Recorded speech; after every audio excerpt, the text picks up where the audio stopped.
Kinatuwaan nga ng netizen ang naging reaksyon ni Senyora, ang kilala na sobrang humahanga kay Dominic Roque na isa nga pong sikat na Facebook personality. O hindi man kilala ang kanyang katauhan pero marami ang natutuwa kay Senyora. Kamakailan lamang ay ibinahagi ni Sue Ramirez sa kanyang Instagram ang photo kasama si Dominic Roque. Kaya naman say ni Senyora sa kanyang Facebook, "Parang hindi ako makahinga." At nag-react doon si Dominic Roque na nakatawa lamang. Walang ibang reaksyon, walang pag-amin, pero walang pag-deny. Sa nasabing pagbabahagi na ito ni Senyora, madalas ay nagko-comment si Dominic Roque na tama yan, ganito, ganon, ganyan.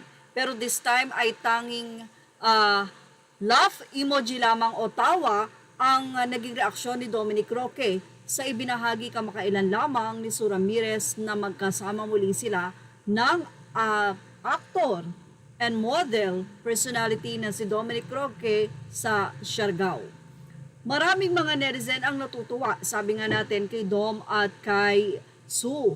Actually, ang kanilang ibinahaging ito na namumuong pag-iibigan sa kanilang dalawa, although wala pa namang confirmation, masasabi natin na 100%, sa 100% ay 90% na agree ang mga netizen.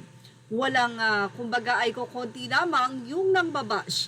But anyway, sabi nga natin ay marami ang humahanga kay Dominic Roque at kay Sue Ramirez na kung sakasakali nga daw na umami ng dalawa, marami ang matutuwa dahil bagay nga daw si Dom at si Sue.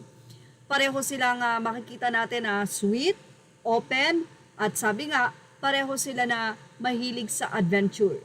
Well, kilala rin kasi si Dominic Roque na adventurous, mahilig siyang mamasyal, and like Sue Ramirez. Pero ang pag-i-stay ng dalawa sa Siargao ay hindi malaman kung kailan itatagal. Dahil mukhang doon muna itong si Sue Ramirez at pati nga si Dominic Roque ay nandoon. Kaya naman sino mga netizen, si Dom talaga pag na-in love, buhos na buhos. Well, ano masasabi nyo about dito? Ilagay na ang opinion sa ating comment section. Images are all credit to the rightful owners. Thank you for watching Showbiz Now.